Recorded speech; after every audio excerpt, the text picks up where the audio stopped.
Metrópole Entrevista. A gente vai conversar agora com o professor titular da Facom, UFBA, escritor, pesquisador do CNPq, foi meu professor, André Lemos, está lançando o livro Desastres. Professor, bom dia, vamos falar com o senhor aqui, Malu também está aqui presente para a gente ter essa conversa. Você está lançando esse livro, eu ainda não li, mas li o prefácio que Breno Fernandes, um grande amigo, escritor, escreveu sobre. E ele tem um termo que eu achei muito legal, falando sobre a poética do desastre, para falar do seu livro. Queria que você falasse um pouco desse livro Desastres, o que é que você tenta compreender nesse período da pandemia e falar um pouco também dessa poética do desastre. Professor, você liga o áudio? Professor, liga o áudio. Tá sem o áudio, professor? Ok. Já começamos com Bom, um pequeno obrigado, desastre aí.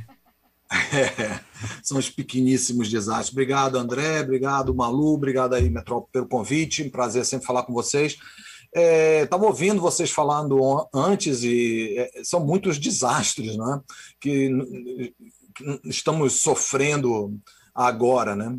Então, esse livro não é um livro sobre grandes desastres, porque esses são bem óbvios, né? Esses nos mobilizam efetivamente para mudanças e para ações, né? Então, nós estamos vendo o governo, nós estamos vendo a pandemia, nós estamos vendo o desemprego e toda essa... acessar notícias hoje realmente estar em face a um grande desastre, né? Então, o livro, na realidade, é um livro sobre pequenos desastres. Na realidade, essas pequenas coisas que fazem com que uma coisa seja e não nada, né? Algo que nos modifique de alguma maneira e que acontece o tempo inteiro, né? E que nos tira assim da nossa pretensa ideia de que nós temos o controle sobre as coisas, sobre os acontecimentos, né? Então é sobre isso o livro. São pequenos contos, microcontos, alguns contos, outros, mas que tratam justamente desses momentos que nos mobilizam e que na realidade fazem com que as coisas se revelem, né? Essa pandemia é um grande desastre e esse grande desastre revela muitas coisas, né?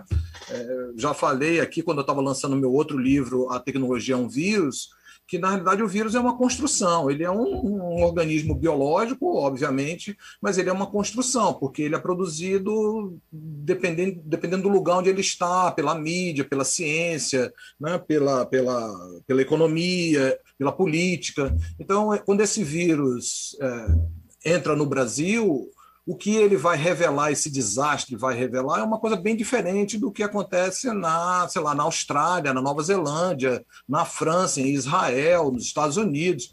São coisas bem diferentes, porque ele vai abrir essa caixa preta aí e vai revelar as nossas mazelas, no caso, a nossa mazela brasileira, né? Então, nós temos um duplo desastre, um desastre ao quadrado, que é termos essa pandemia em meio a esse governo, né? Então, os desastres nos permitem revelar coisas, né?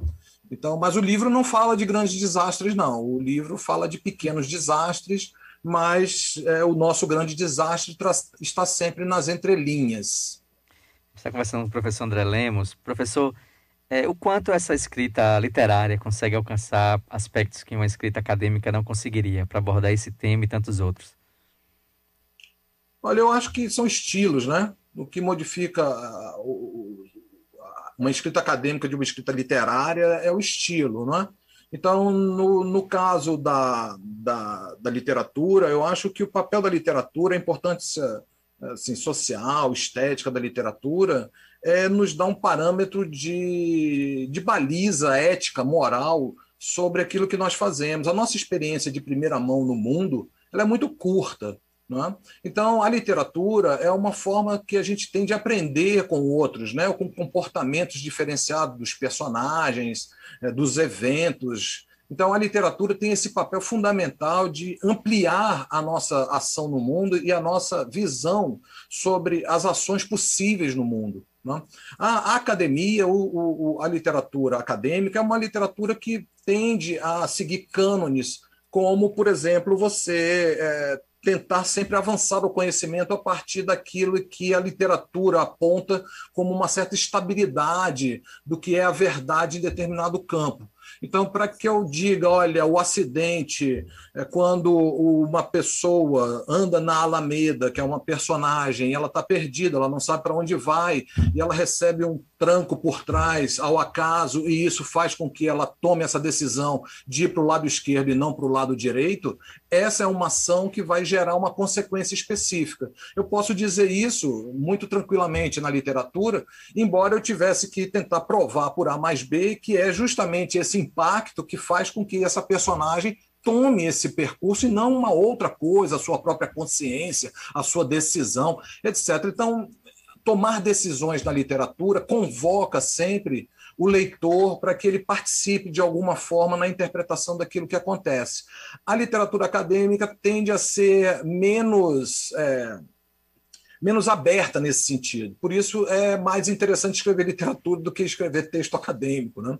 Eu me sinto muito mais à vontade escrevendo literatura do que texto acadêmico, embora eles dialoguem sempre. Na verdade, meus textos acadêmicos têm muito a ver com a pesquisa que eu faço. O meu laboratório de pesquisa se chama Lab 404. Lab 404 vem de erro 404, que é quando a gente não encontra uma página na internet. Então, isso é um acidente, é um desvio, é um erro, né? Então, isso de alguma forma contamina. É difícil a gente separar a nossa vida em pedacinhos, né? Passar a palavra agora para Malu Fontes. Professora Malu, tem alguma pergunta para fazer, professor André? André, bom dia, André. Quanto tempo, André? Quase 2 anos sem ver você. Ó, todo visual novo, todo hype, completamente chapéu, camisa black. Gosto muito de você, gosto muito da sua verve. Bom, a primeira coisa que eu queria te perguntar é isso, é uma coisa meio de inveja branca mesmo, inveja branca é horrível dizer isso, gente, vou ser cancelada agora, acabei de ser, pronto, acabou, é para dizer que é inveja de mentirinha, gente, inveja charmosinha, por favor, me perdoem, não me cancelem ainda não, tenho muito tempo pela frente. André, você tem produzido muito, né, na pandemia, eu posso estar enganada, mas é seu terceiro livro lançado na pandemia, é o terceiro? Pois, nos conte aí que ritual é esse, Nardelli Gomes, que nos escuta em cópia, como se diz. Nardelli, olha, André, é um case de absoluto sucesso. Qual é a sua rotina de escrita e o que te inspira, né? Assim, que conexões você faz? Que você faz você mesmo disse, agora você trabalha com ficção, com literatura, mas obviamente que é uma literatura que está linkada com as coisas do presente e que apenas diz as mesmas coisas das quais você entende, que você pesquisa ao longo do tempo, só que numa linguagem fluida que atinge outros públicos, embora atinja também, né, as pessoas que consomem seus livros mais técnicos.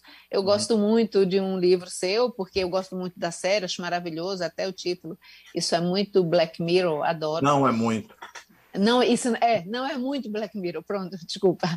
Estou vendo até ele na estante aqui, ó. Está aqui na sua estante aqui, cinzazinho aqui, ó. Estou vendo ele aqui. Tem todos aqui, nos quadradinhos, os que estão com a cara mostrada. Por acaso. Entendi. Enquadramento. Aliás, por acaso também, para ficar uma conversa mais leve, você está cada vez mais parecido com Fábio Assunção, fisicamente.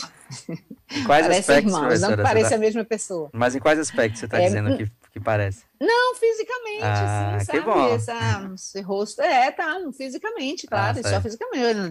Não adicto, super respeito os adictos, mas André me parece uma pessoa extremamente centrada, não estou criticando o Fábio por isso aqui também não, pelo amor de Deus. Né? Falando de beleza física, pronto, elogiando o André, é isso, uma mulher elogiando um homem, digamos assim, ao vivo e a cores.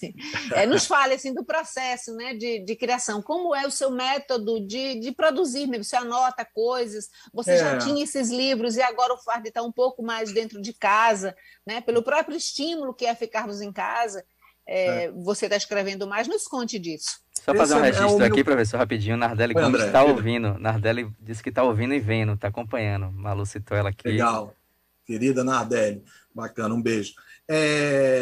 Na realidade, assim, eu escrevi 5 livros de ficção. O primeiro foi uma experiência do que se pode chamar de twitteratura. Eu comecei a escrever microcontos, mas aí microcontos mesmo no Twitter. E então eu me coloquei esse projeto e o meu constrangimento era cada microcapítulo tinha que ter exatamente os 160 caracteres, não podia ter nem menos nem mais. E eu fiz isso como uma espécie de novela que a cada semana eu publicava um e tinha um prazo de 1 ano para terminar. Então eu fiz isso nessa experiência. Depois, o Coisas, que é de poema, eu tenho trabalhado muito sobre os objetos, o papel dos objetos na vida social, na mídia, etc, etc. Então, eu tinha começado a escrever muitos poemas sobre objetos, e eu reuni esses ao longo do tempo.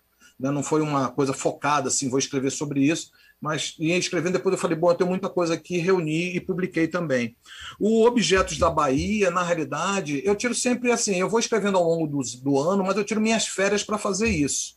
Então, férias, para mim, é férias mesmo. Né? Alguns colegas não gostam. Não gosto de férias, a gente tem que trabalhar sempre. Eu tiro férias, mas as minhas férias é para isso. Então, eu escrevo ficção nas férias. Mas não, assim, eu vou escrevendo ao longo do ano e eu concentro para tentar ver se eu dou algum segmento nessa história. O Objetos da Bahia, na verdade, eu estava escrevendo esse livro. O Desastres parece uma coisa muito atual, assim, então foi uma coisa escrita por causa do nosso desastre cotidiano atual, mas não foi. Eu fui escrevendo coisas ao longo e quando eu sentei para escrever esse livro no começo do ano passado, me veio essa ideia de escrever sobre os objetos da Bahia e fazer entrevistas com objetos. Então, eu abandonei esse livro e escrevi o outro em 20 dias. Assim, ele foi simplesmente saiu tudo e eu fui escrevendo. Aí foi focado mesmo, digo, vou escrever sobre isso. E esse não, eram pedaços de coisas. Já tem uns 3, 4 anos que eu tenho escrito pedacinhos de coisas, e que eu consegui identificar que tinha uma linha que seria esses pequenos desastres, essas pequenas falhas, esses pequenos erros. Né, o caminhão capotar e o livro ser lido por pessoas que estavam na estrada, uma pessoa botar uma maniçoba para descongelar na geladeira e um gavião passar, pegar isso, transformar a festa no inferno, coisas assim pequenas, mas que nos mobilizam para o dia a dia e que vai acabando revelando coisas, né? Então o estilo assim é meio não tem eu sou muito disciplinado, assim, mas eu não tenho uma disciplina em relação a isso, não. Eu leio muito, então a minha disciplina é ler ficção todo dia, eu leio ficção, sempre. Então eu acho que só escreve quem lê. Né? Eu digo isso sempre para os nossos alunos, não adianta pegar o texto e guardar, porque um dia você vai ser um jornalista que vai começar a escrever, isso não existe. Né? Eu acho que só escreve quem lê, então a leitura é fundamental para alimentar esse processo aí. A gente está conversando com o André Lemos, professor, titular da Facom UFBA, pesquisador, escritor, também colunista aqui da Rádio Metrópole. Professor, uma última pergunta, né? A gente está com o nosso tempo um pouco corrido. Essa dimensão do desastre, a gente também tem um outro lado da moeda, né? Que é a segunda dimensão, que são das redenções. E no livro você também aborda esse outro aspecto, né? Entre o desastre e a redenção. O que é que significa essa segunda parte do livro, essa redenção a partir desses pequenos desastres e o quanto isso acaba sendo muito simbólico, né? Na nossa existência, na nossa vida? Tem alguma... Eu ficaria no meio do caminho, assim. Eu acho que tem redenção, mas nem todo desastre nos leva a uma redenção. Né? Ele pode ser muito nefasto mesmo, ele pode ser muito destruidor também. Né? Então, as mudanças nem sempre são para melhor, né? Nem sempre se muda para aprender alguma coisa, né? E tirar desse aprendizado uma redenção, uma salvação, sair de um lugar e se mover para o outro. Isso pode te levar efetivamente para um lugar de mobilidade, de comunicabilidade, de dor física. Então, não tem uma visão romântica sobre esses pequenos desastres, não. Eu acho que eles vão sempre revelar coisas e essa revelação pode ser muito, muito dolorosa, né? Assim como pode ser muito redentora. Então, eu acho que, no fundo, essa dimensão de por que alguma... Isso Heidegger dizia isso, Caetano Veloso diz isso numa música do Abraçaço, né? Por que será que existe aquilo, qualquer coisa que seja, algo assim, não me lembro da frase exata, mas é Heidegger que diz por que alguma coisa é e não nada. Não é? Então, é isso. Eu acho que o desastre, o nada nunca acontece, mas a gente fica de uma espécie de dormência e que esses pequenos acidentes podem nos despertar para determinadas ações que vão nos trazer uma redenção ou podem efetivamente nos afundar. Né? Então, eu ficaria aí no meio termo entre essas duas dimensões. Professor, muito obrigado. Onde é que a gente pode encontrar o livro? Onde é que está disponível para venda? Então, o livro está em pré-lançamento pela editora Penalux, então é penalux.com.br. Então, eu também não vi o livro na mão, não tenho ele aqui comigo ainda. ele está rodando, está em pré-venda na Penalux, penalux.com.br, vocês podem acessar e achar o livro lá. Obrigado aí pelo apoio de sempre, pela oportunidade de falar desse livro. Vocês são sempre muito gentis e carinhosos comigo. Muito obrigado. Valeu, Obrigada, professor. André, Obrigado. você.